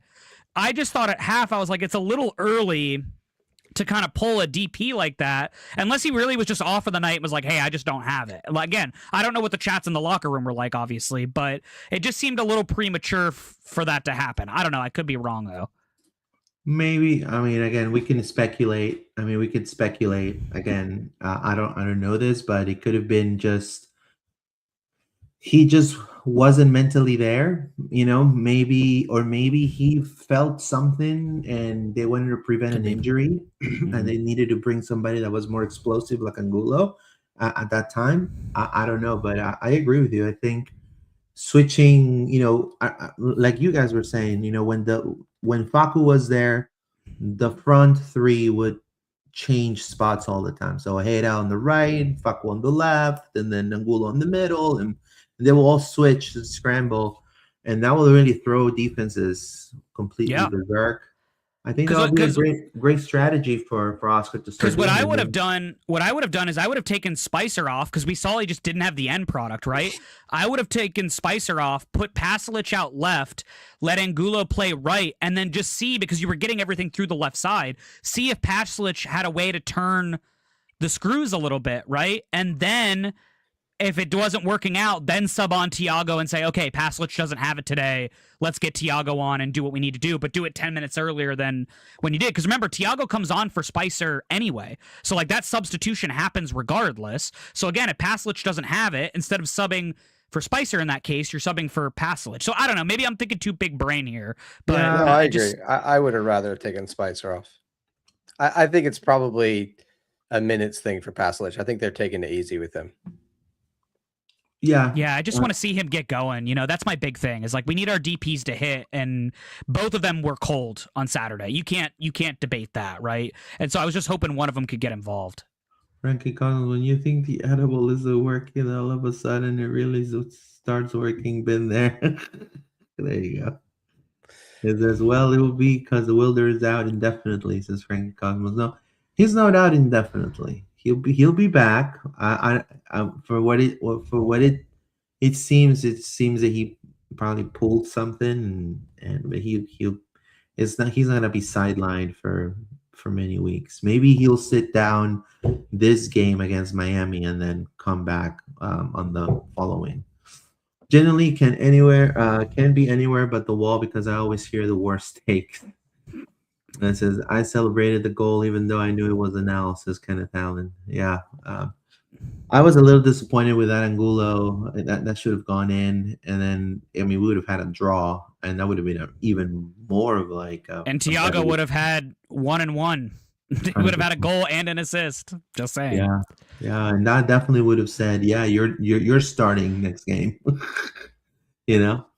But let's talk about the game day experience. You know, I know we were Yeah. talking about Sasa I wanna- Coffee.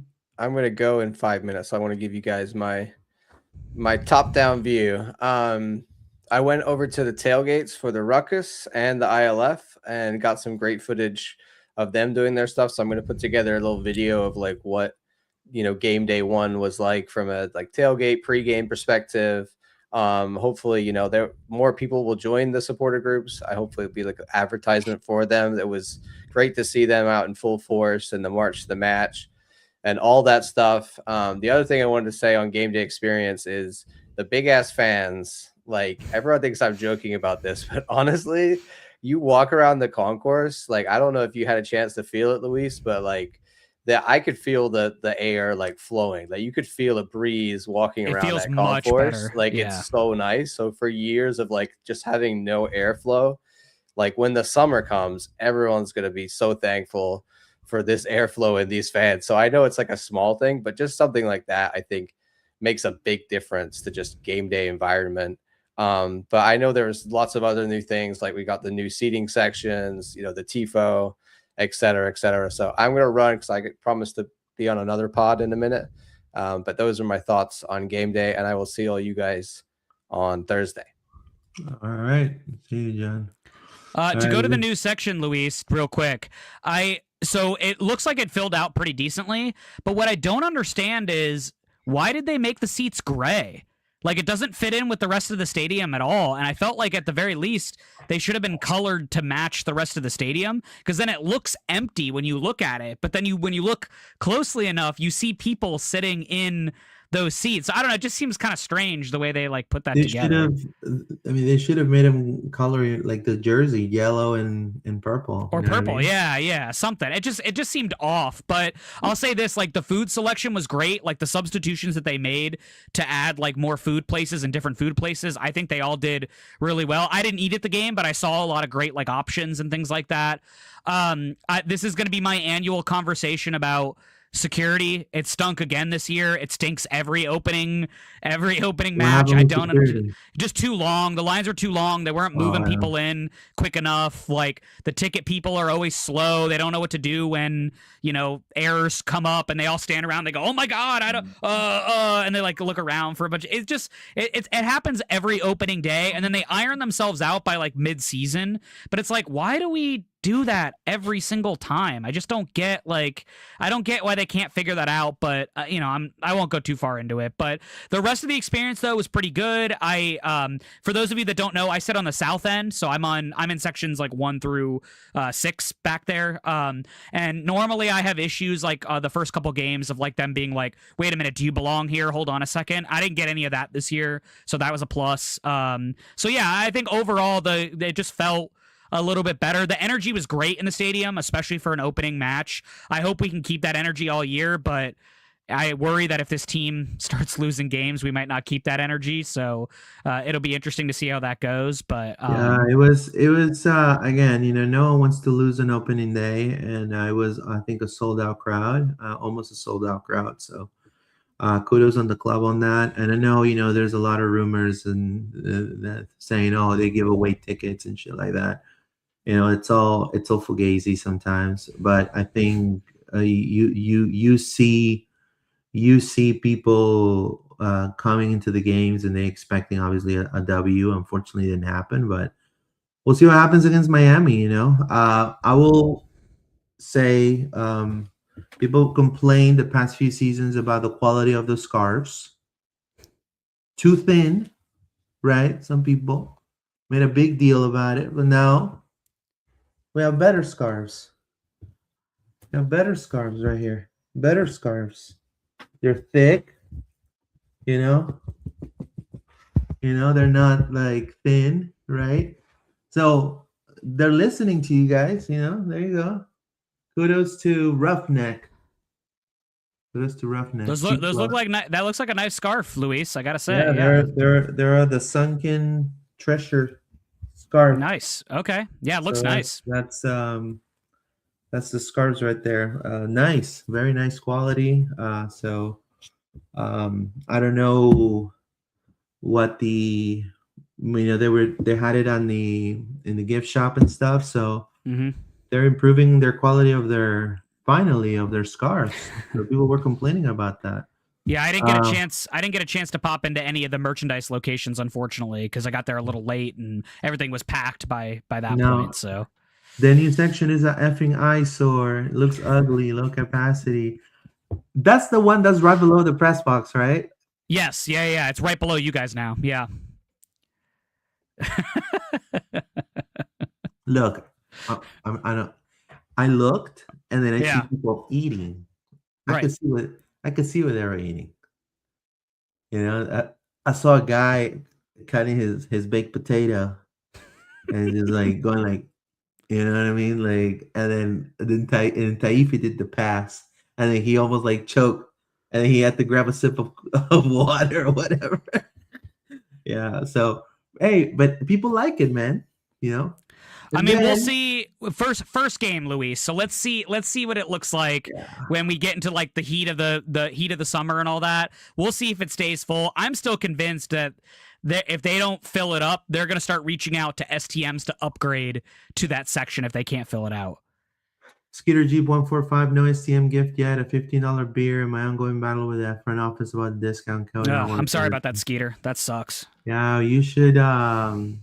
We'll definitely let Mr. What was the marketing? I forgot his name. The marketing. Well, also, I would say too, Skeeter, whoever your rep is at this point, if they're not able to like help you get that fixed, I would suggest, because this has worked for me in the past, is just request to speak to their supervisor or their boss, because they're when you get the bosses involved, they're normally pretty good at getting that resolved. But worst case scenario, if it still happens for you, Jared Dillon's pretty active on social media. I wouldn't ping him all the time, but I would maybe ping him if you're not getting the results you're looking for. Yeah. That tells you I don't talk to him, because I didn't remember his name. Skeeter, I disagree. My code worked for me, so I'm not sure what everyone else was going through. I mean, maybe the person forced it through, but mine scanned for sure, so I don't know. I'm not sure what everybody else is experiencing.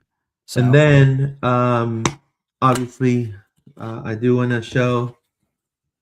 Look at that, the treasure. Nice. As a One Piece fan, I could tell you, I'm ecstatic for this. I have not opened it. I'm gonna open it now with everybody. So obviously as a yellow and gold fan, I'm very excited to show the sunken treasure, guys. The sunken treasure. There you go. I'm gonna be definitely doing a video on this. So exciting. Beautiful jersey, man. I mean, I know people don't like it, but like, you know, I have to say it's a beautiful kit, man. I'm very excited. Now, I still like the Legacy kit. Obviously, it has dear in my heart because it has a 3-headed lion, but this one is different, and hopefully Greaseman is gonna look spiffy on it. You know what I mean? I'd prefer him in purple, but yeah, appreciate what you're saying. Nice scarf, but scarf is slap in the face compared to 2015, and it's gotten worse. Well, let me tell you, I was part of the 2015. I got. Do you remember when Orlando first came into the MLS and they gave away those Orlando 2015 scarves? I have one of those. Mm-hmm. And it had the old MLS logo on the side. Well, that is very thin. That's how a lot of the scarves for STMs were made for the longest time. This one, I believe, it's actually like a nice, like a scarf that you buy at the store. So it's a kind of like looks like a like a Premier League type of like thick like scarf. You know what I mean? So let's see, right? Being a soccer fan is like being a kid on Christmas opening a fresh crisp kit. Yeah, man, it's beautiful. I'm still would love, and I'm gonna throw this idea: media versus fans soccer game. Media versus fan. I'm I'm a defender. I like to go rough. Alonso is a number 9. You got Mike Ramajo playing the wing. You got Michael Citro holding the 8. You know what I mean? Yeah. Luis, you guys barely have enough to do a 5-a-side. I don't know if you could do a full team, to be honest. We have Austin Davies. He's a goalkeeper. Play basketball in college. There you go. Bro, let's do it. Media versus fans. Put your money where your mouth is. Let's see your ability with the ball. Let's go. Let's make it happen. They do it in Seattle. They do it in what's it called? They do it in Cincinnati. I know for a fact. I think it'd be. I would think it'd be funny. I think it'd be hilarious. Nice scarf. It says that at the self checkout is a Skeeter Jeep. Yeah. So what other things have they improved this season in difference from the previous ones that have you seen? It's pretty much the same. Yeah, I mean, it's mostly the same. I think the fans are the biggest improvement. It's kind of hard to notice if you're not paying attention, but it definitely felt better in the concourse when you were in the concourse. The energy felt better, I felt like. But again, first game, so let's see how the energy feels, the rest of the season.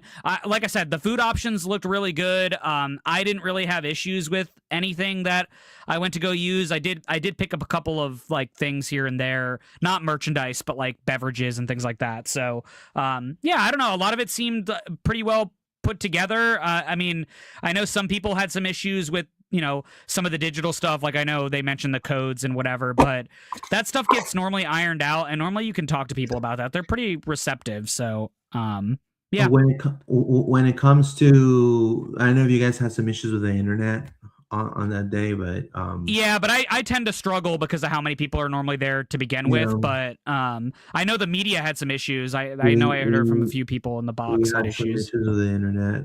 Yeah. But it always happens in the first and game day 1. It's like it usually happens. But again, it's gonna be a roller coaster ride this season. Hopefully, we hear some more news about Griezmann, and it becomes fruition. Anything else you want to add, John, David, before we go? Yeah, I mean, as much as this one wasn't fun for us, I've got confidence going into Sunday. Optimism. I have cautious optimism going into Sunday, just because I think now, obviously, Poppy will have to do his due diligence to figure out what the best lineup is for Sunday. But remember, guys, Miami has their moved preseason match that got moved because Messi got hurt or whatever that is. So some of those guys are going to have to play midweek. I imagine Messi is one of those dudes that will have to play midweek. We'll see if he's going to duck us again in Orlando. Remember, he's never played in Orlando, so we'll see if he actually shows up this time. If he doesn't, I think this game ends up helping, or obviously it helps Orlando City. That's kind of obvious to say, but I still think this team needs to prepare for him to show up, and if he doesn't, it's the same game plan. Go and attack him, punch him in the mouth as soon as you can, and come out flying, because we cannot come out soft and passive like we did this past game. We've got to come out. We've got to punch him in the mouth. A win against Miami will go a long, long way to restoring confidence in this fan base if we can figure out how to beat Inter Miami. If we lose again and we go into NYCFC with 2 losses on our card, this fan base will have a big problem with what's going on. So they've got to figure out a way to win, and at the very least get a draw out of this. But we should win, because remember, guys, in the season series, we dominated them. Florida was purple in the season series against Miami last year. So we need to carry that into this year for sure.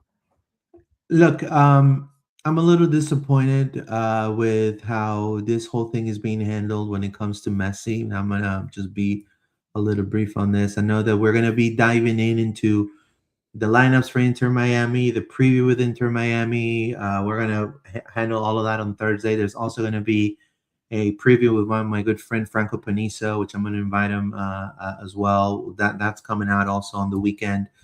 But this whole thing about what happened with Messi and the league official Pierre-Luc Lozier, I understand that pro sucks. I think everybody knows that. I think anybody that has been watching the MLS for a long time can tell you the pro it's sucky. But in any other league in the world, if a player will go and try to threaten a referee, whether he was a dick to you, whether he cussed you out, whether he was disrespectful, there are ways on handling insults and situations like that the right way.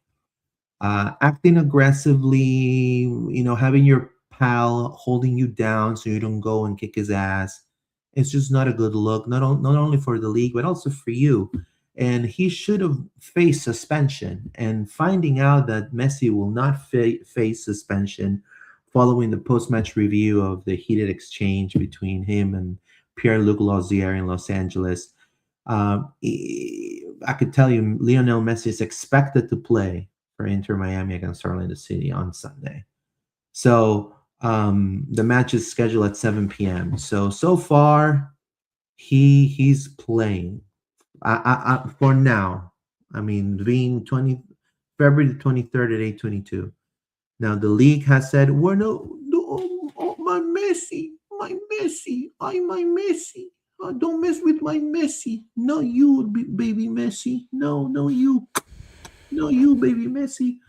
Bad referee. Don't mess with my Messi. Free to play. Okay, cool beans. This is a derby. The kids need to know that this is a derby, and they gotta scratch the surface. They gotta fight. It's a different derbies. Usually, they're hard to predict because they're derbies. It could go our way. We could win 1-0. We could win 2-0, or we could also lose 5-0. You know what I mean? So again, but it's a derby. It's hard to make a prediction when it's a derby. And I think even the newcomers need to know. I think Oscar needs to let them know this is a special game, and do not fall for the traps of Messi talking you out of things, and also fall for the trap of being starstruck because you're playing in front of Messi. You know what I mean? Yeah. Treat him just like any other player in the MLS. You know what I mean? You're playing for your club. Your club's Orlando City. Inter Miami is not paying your bills. You know what I mean? Yeah. I think the fans. I think the fans will take the L if Orlando lost 3-2.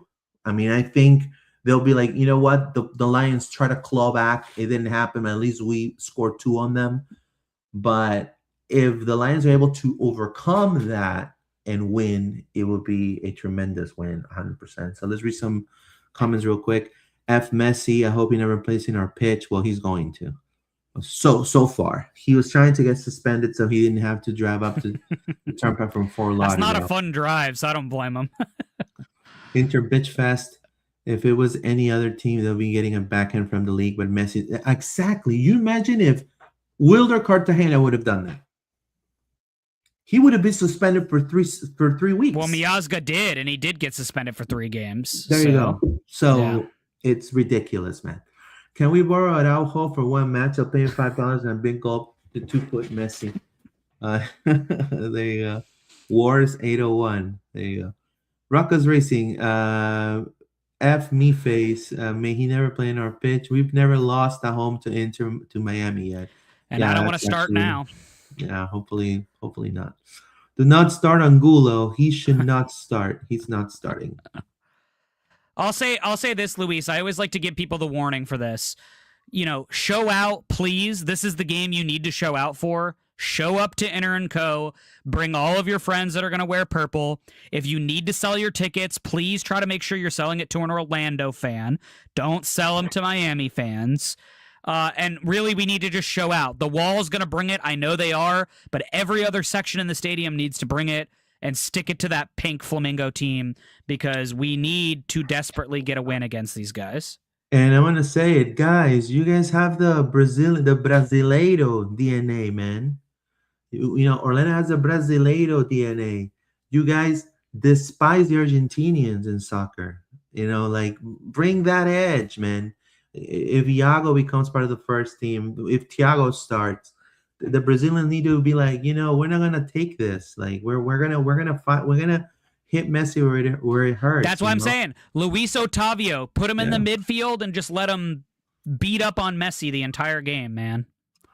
And then Messi is gonna get hurt during practice. Wink, wink, says Adriana, and it's not gonna come to Orlando. We'll Probably. see. We'll see. Basically, keep. Hey, Lauderdale fans, we got some seats for you. That little exit. There you go. I mean, nonetheless, it's gonna be great. I also want to give kudos before we go. I'm gonna go ahead and share the screen real quick. So this is our website. It's loudandproudorlando.com. You guys may want to go and check it out and subscribe or for the newsletter and all of that. We do. David does a lot of the writing also with a lot of his reports here in Orlando City, for example. On the section for Orlando City, we have like, you know, the latest post that I did about the game. Kudos to Lucas Camarini, the photographer for Loud and Proud.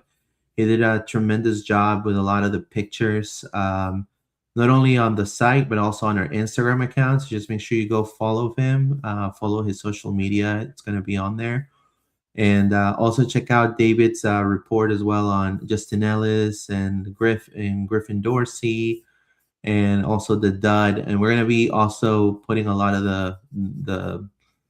the ins and outs, different tidbits there about Orlando City and Orlando Pride and OCB on here. So also our YouTube channel, make sure you subscribe to, you search for Loud and Proud Orlando here. And, you know, we're live right now, 48 of us here on YouTube, the rest of them on X. So thank you for your support. Over 100 people live right now. And, you know, we have our post-game MLS reviews. We have our Orlando City pod, our Pride pod, and previews and predictions, hot takes. And also we are, hopefully, we're going to be the only outlet covering the World Cup. So it's going to be hopefully fun. Hopefully they allow us to cover the World Cup. We're going to be probably in Miami.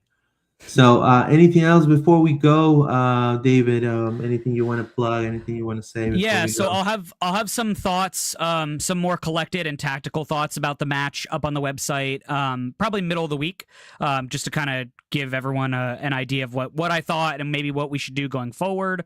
I'm going to be a little bit quiet at the end of the week. I'm actually in a good friend of mine's wedding, so I might be a little bit quiet. So apologies to everybody for that. But I will be at the Miami game, and obviously I'll be able to cover some stuff for that.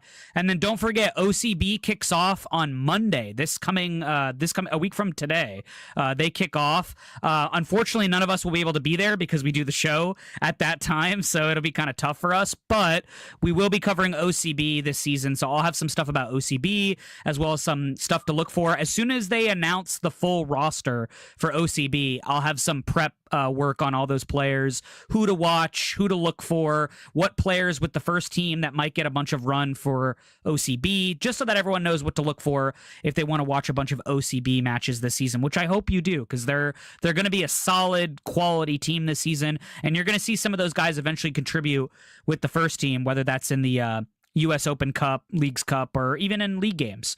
You'll see some of those guys. FX 2011, thank you so much, FX. Make sure you subscribe. Thoughts going into the Miami game? Well, we got it doesn't matter if we are a young team or with a lot of inexperienced players. I think they need to fight. This is a derby, and they need to fight. You know, I think that's the attitude they need to have. If we see anything less than that, then we're probably going to lose the game. You know, realistically speaking, you know what I mean? And Oscar's seat gets way hot. If he loses that game against Miami, especially if it's a blowout, his seat gets way hot. And not only that, you know, if the Griezmann rumors become true and then this happens, it's also, definitely they're gonna be looking, be like, hey, Hello, Griezmann, Wilfred Nancy. What well, are you doing? What are you working on? Griezmann, like, what's happening with this coach? I don't know. Maybe Griezmann gives his take on the coach. I don't know. I mean, I've seen it all in for example, I have, it doesn't compare at all, but in the Peruvian league, for example, when there's a big star coming in and there's a coach, and it comes when the team has lost 4 games back to back, and they're coming in and they're like, okay, are you gonna, they ask the star for the opinion on the coach. Like, what do they make him watch a couple games, and then whatever the star says, they decide, okay, well, we're gonna prepare the team around the star.